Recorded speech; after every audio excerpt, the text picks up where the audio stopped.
A very good morning to all. Welcome to the TSN online classes. Today I am going to explain class 10 science chapter number 3 metal and non-metal. In my previous video I will explain to you what is the difference in between the metal and the non-metal and the chemical properties of the metal reaction with oxygen हम लोगों ने start कर दिया था. Now today topic is the reactivity of different metals with oxygen is different. हमने ये देखा था कि मेटल जो हैं वो ऑक्सीजन के साथ में रिएक्ट होकर मेटल ऑक्साइड बनाते हैं. आज का ये टॉपिक है कि जितने भी मेटल्स हमें पता है वो उनकी जो रिएक्टिविटी होती है वो ऑक्सीजन के साथ में डिफरेंट होती है. ठीक है, जैसे कि फर्स्ट है metals like potassium and sodium react vigorously with the oxygen and catch fire if keep in open. Hence they are stored in kerosene and the prevent burning. बेटे पोटेशियम एंड सोडियम जो है इनका ignition temperature यानी वो temperature जो कि किसी भी प्रोडक्ट को जलने के लिए चाहिए होता है, किसी भी कंबशन का जो भी हमारे पास में पार्ट हो, यदि हम उसके इग्निशन टेम्परेचर की बात करें तो पोटेशियम और सोडियम जो है इनका इग्निशन टेम्परेचर इतना कम होता है कि जैसे ही हम इन्हें केरोसिन से बाहर निकालते हैं तो एटमॉस्फेयर की ऑक्सीजन से ये रिएक्ट होकर बर्न होने लग जाते हैं. ठीक है ना. तो क्या होता है कि जो पोटेशियम और सोडियम जो है इनके बहुत छोटे छोटे पीस करके इसे केरोसिन में डिप करके रखा जाता है. कई बार आपने मैजिक दिखाने वाले को देखा है.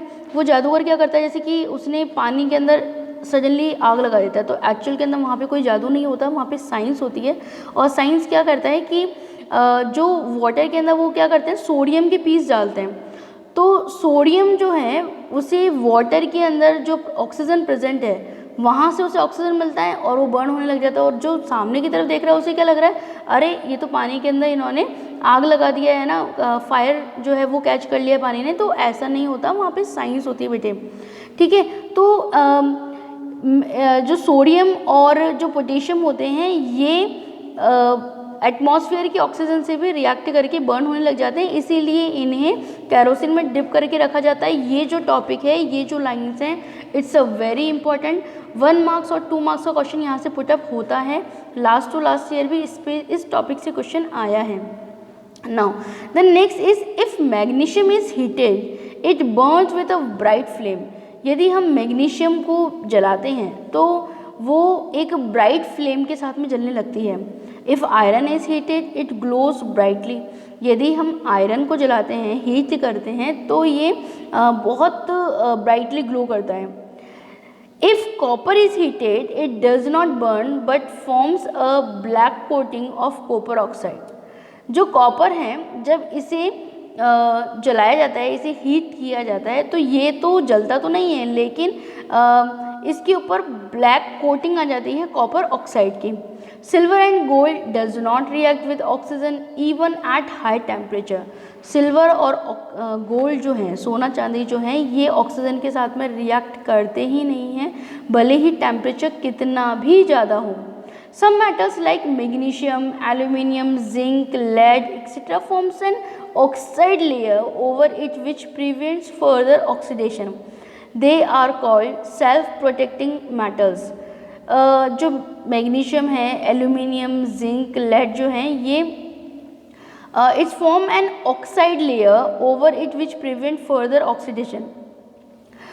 मैग्नीशियम, एल्यूमिनियम, जिंक और लेड से बने हुए कोई भी आर्टिकल होंगे बेटे, वो क्या करेंगे, अपने चारों तरफ ऑक्साइड की लेयर बना लेते हैं, जिसकी वजह से जो ऑक्सीजन है वो आगे की तरफ, मतलब जो उसका जो पार्ट रह गया है, जो धातु का और पार्ट रह गया है, उसका ऑक्सीडेशन नहीं हो पाता, ये उससे बचा के रखते हैं. They are called self protecting metals. इसीलिए इन मेटल्स को सेल्फ प्रोटेक्टिंग मेटल्स भी कहा जाता है. तो यहाँ से भी आपका क्वेश्चन पुटअप हो रहा है, what you understand by the self protecting metals. Now the next is reaction with water. तो रिएक्शन विद ऑक्सीजन हमने स्टडी किया. अब हम देख रहे हैं रिएक्शन विद वाटर की जो भी मेटल्स हैं जब ये वाटर के साथ रिएक्ट करते हैं तो क्या होता है. When metal react with water to form metal oxide or metal hydroxides and hydrogen. जब भी कोई मेटल वाटर के साथ में रिएक्ट करता है तो मेटल ऑक्साइड या मेटल हाइड्रोक्साइड और हाइड्रोजन बनता है, मेटल ऑक्साइड या मेटल हाइड्रोक्साइड दोनों में से एक बनेगा, और हाइड्रोजन गैस तो रिमूव होगी ही होगी, ये तो कंपलसरी है कि हाइड्रोजन गैस तो रिमूव होगी। तो सोडियम, फर्स्ट एग्जांपल मैंने लिया है, सोडियम प्लस वाटर जो है वो सोडियम हाइड्रोक्साइड बना है और हाइड्रोजन गैस जो है वो रिमूव हुआ है। पोटेशियम और वाटर लिया तो पोटेशियम हाइड्रोक्साइड बना है और हाइड्रोजन गैस जो है वो रिमूव हुआ है। इसी तरीके से 3 एग्जाम्पल और आपके साथ में डिस्कस हैं। Now the next is the reactivity of a different metals with water is different. Same वही टॉपिक की जिस तरीके से ऑक्सीजन की डिफरेंट मेटल के साथ में रिएक्टिविटी डिफरेंट होती है, ठीक वैसे ही जो डिफरेंट मेटल्स हैं उनकी वाटर के साथ में रिएक्टिविटी भी डिफरेंट होती है।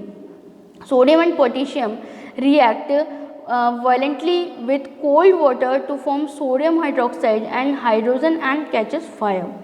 Calcium reacts less violently with water to form calcium hydroxide and water does not catch fire. जो कैल्शियम है वो बहुत कम रिएक्ट करता है, कैल्शियम हाइड्रोक्साइड बनाता है, लेकिन उस इस डज नॉट कैच फायर, लेकिन ये फायर कैच नहीं करता। मैग्नीशियम, सोडियम और पोटेशियम का तो मैंने अभी आपको प्रीवियस स्लाइड में बताया ही है कि वाटर के साथ में रिएक्ट करते ही फायर कैच कर लेते हैं। Magnesium react only with hot water. Magnesium जो है वो केवल गर्म पानी के अंदर ही क्रिया करता है और मैग्नीशियम हाइड्रोक्साइड बनाता है और हाइड्रोजन गैस को रिमूव करता है। तो यहाँ से भी आपका क्वेश्चन पुटअप होता है, which metal react with hot water. ठीक है, तो आपको पता होना चाहिए कि वो मैग्नीशियम है। Metal like aluminium, iron and zinc react only with steam to form the metal oxide and hydrogen. जो मेटल्स हैं लाइक एल्यूमिनियम, आयरन और जिंक जो हैं ये स्टीम के साथ, मतलब वाटर की जो स्टीम है, जो भाप है, उसी के साथ में ये रिएक्ट होते हैं और मेटल ऑक्साइड बनाते हैं और हाइड्रोजन गैस रिमूव करते हैं। Metal like lead, copper, silver and gold, है ना, जो लेड है, कॉपर है, सिल्वर है, गोल्ड है, is do not react water, ये पानी के साथ क्रिया करते ही नहीं हैं। Now the next is reaction with acids. अब थर्ड टॉपिक है हमारे पास में कि एसिड के साथ में मेटल किस तरीके से रिएक्शन देता है।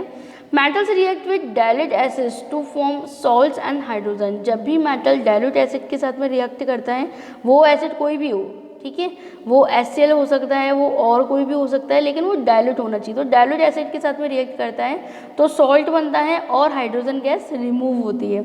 इसके साथ में जो एग्जांपल्स हैं वो हमने बताए हैं, मैग्नीशियम, एल्यूमिनियम, जिंक और आयरन के साथ में HCl की रिएक्शन करवाई है और इसके अंदर क्या बन रहा है, सॉल्ट बन रहा है, मतलब मेटल क्लोराइड जो है वो यहाँ पे बन रहा है और हाइड्रोजन गैस जो है वो रिमूव हो रही है। The reactivity varies from a metal to metal. For the above metals, the decreasing order of reactivity is magnesium, aluminium, zinc and iron। यदि हम इनकी रिएक्टिविटी की बात करते हैं तो मैग्नीशियम सबसे ज़्यादा, उससे कम एल्यूमिनियम, देन उससे कम जिंक और उससे भी कम जो आयरन है वो रिएक्ट करता है एसिड से। Copper, silver, gold do not react with dilute HCl।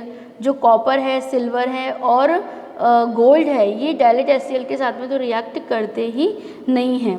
तो यहाँ से भी क्वेश्चन आपके साथ में पुटअप होता है कि which metals are not react with dilute HCl। Hydrogen gas is not evolved when metal react with nitric acid. यदि नाइट्रिक एसिड की हम लोग बात करते हैं तो नाइट्रिक एसिड के साथ जब मेटल रिएक्ट होता है तो हाइड्रोजन गैस रिमूव नहीं होती, बल्कि क्या होता है, it produce water and itself reduce to oxides of nitrogen.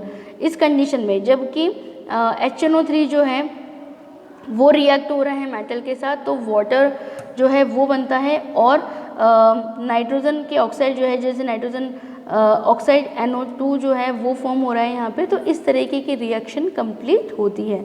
तो एक एग्जांपल हम इसका ले लेते हैं, कॉपर की 3 मोल्स ली हमने, 3Cu + 8 HNO3 and its react when then जो प्रोडक्ट है, प्रोडक्ट क्या मिल रहा है हमें, Cu NO3 whole twice 2, 3Cu NO3 whole twice 2 plus 4H2O plus 2NO2। Okay, तो ये रिजल्ट हमें मिलता है।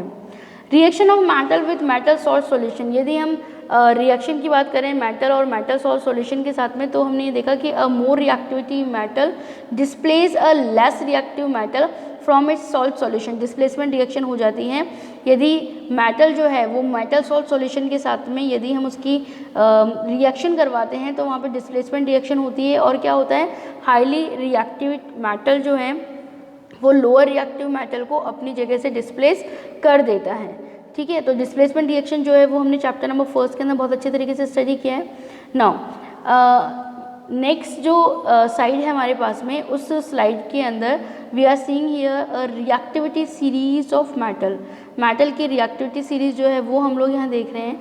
The arranging of metals in the decreasing order of their reactivity is called reactivity series of metals को इस तरीके से arrange करना कि हायर रिएक्टिव मेटल या मोस्ट रिएक्टिव मेटल जो है वो सबसे पहले आए, देन नीचे की तरफ लीस्ट रिएक्टिव जो मेटल है वो आए, यानी कि ऊपर से नीचे की तरफ जो रिएक्टिविटी सीरीज है वो डिक्रीज होनी चाहिए। ठीक है ना, तो इस तरीके से जब हम उसे अरेंज करते हैं तो इस तरह की सीरीज़ को हम रिएक्टिविटी सीरीज़ कहते हैं।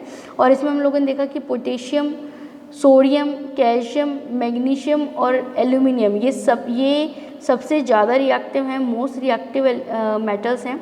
इसके बाद में zinc, iron, lead, hydrogen, copper, ये इनकी तुलना में जो हम लोगों ने ऊपर देखे मोस्ट रिएक्टिव देखे उनकी तुलना में थोड़े से कम रिएक्टिव हैं। और मरकरी, सिल्वर और गोल्ड जो है वो लीस्ट रिएक्टिव हैं। ठीक है ना, सिल्वर और गोल्ड तो लीस्ट रिएक्टिव हैं, वो रिएक्ट मोस्टली करते ही नहीं और करते हैं तो बहुत कम।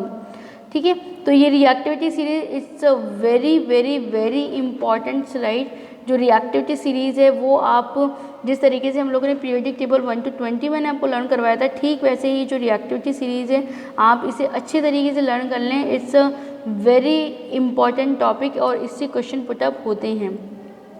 How do metal and non metals react, तो अब हम देखेंगे कि मेटल और नॉन मेटल जो होते हैं वो आपस में रिएक्ट किस तरीके से करते हैं। ठीक है, तो यहाँ पे फर्स्ट हम लोगों ने मेटल लिया है, सेकंड हमने नॉन मेटल लिया है। मेटल के साथ में हमने बताया है कि lost electron and become positive ions. जो मेटल्स जो होते हैं वो अपने आउटर मोस्ट में उनके 1 या 2 इलेक्ट्रॉन जो होता है वो प्रेजेंट होता है, तो ये उस इलेक्ट्रॉन को डोनेट कर देते हैं और क्या करते हैं, खुद पॉजिटिव आयन में कन्वर्ट हो जाते हैं। जो नॉन मेटल्स जो होते हैं, जो हमारे कोर्स में नॉन मेटल्स हैं, जैसे क्लोरीन है, ऑक्सीजन है, तो ये क्या करते हैं, ये उस इलेक्ट्रॉन को अपनी तरफ ले लेते हैं, उसे एक्सेप्ट कर लेते हैं और कन्वर्ट हो जाते हैं नेगेटिव आयन के अंदर। ठीक है, तो इस तरीके से मेटल और नॉन मेटल जो हैं वो आपस में रिएक्शन करते हैं। देखिए फर्स्ट हम लोगों ने सोडियम का एग्जांपल आपके साथ डिस्कस कर रही हूँ मैं। सोडियम जो है उसका एटॉमिक नंबर जो है वो 11 है। यदि हम इसका इलेक्ट्रॉनिक कॉन्फ़िगरेशन अगर मैं देखती हूँ इसका, तो ये क्या हो जाएगा 281, किसके अकॉर्डिंग, बोर मॉडल के अकॉर्डिंग।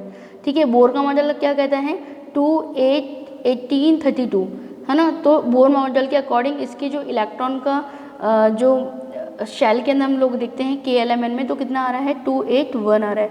तो आउटर मोस्ट में जो 1 इलेक्ट्रॉन है सोडियम उसे डोनेट कर देता है and it convert into the sodium plus ion. According this इसी के साथ में जो मैग्नीशियम है उसका एटॉमिक नंबर 12 है और ये क्या करते हैं, यदि हम इसका इलेक्ट्रॉनिक डिस्ट्रीब्यूशन देखें तो कितना होगा 282 होगा और ये जो 2 इलेक्ट्रॉन है ये डोनेट करके ये किस में कन्वर्ट हो जाएगा Mg+2, मैग्नीशियम +2 आयन के अंदर कन्वर्ट हो जाता है। इसी तरीके से जो नॉन मेटल्स होते हैं gain electrons and become negative ion, ये इलेक्ट्रॉन को गेन करते हैं और नेगेटिव आयन में कन्वर्ट हो जाते हैं। So they are called electronegative elements, इसीलिए हम इन्हें इलेक्ट्रोनेगेटिव एलिमेंट्स कहते हैं। और चूंकि मेटल्स जो हैं वो इलेक्ट्रॉन को डोनेट कर देते हैं, खो देते हैं, तो उस कंडीशन में हम उन्हें क्या कहते हैं, इलेक्ट्रोपॉजिटिव एलिमेंट्स कहते हैं। तो यहाँ से भी क्वेश्चन आपका पुटअप होता है, what you understand by the electropositive element, what you understand by the electronegative element. तो बहुत ईजी है, हम लोगों ने क्लास 9th के चैप्टर नंबर 3 के अंदर इसकी स्टडी किया है, बहुत ब्रीफली स्टडी किया है। तो कुछ भी इसमें नया नहीं है, वहीं से है ये topic. The atomic number of chlorine is 17, it's electronic configuration in 287, it has the 7 valencies, it gains a 1 electron and forms a chlorine negative ions. तो इस तरीके से ये पॉजिटिव और नेगेटिव आयन में कन्वर्ट होते हैं। तो आप इनकी एक बार रिटर्न के अंदर अच्छे तरीके से प्रैक्टिस कर लें, it's a important topic. Then I hope कि आज का जो टॉपिक है वो आपको अच्छे से समझ में आया होगा। Thank you very much.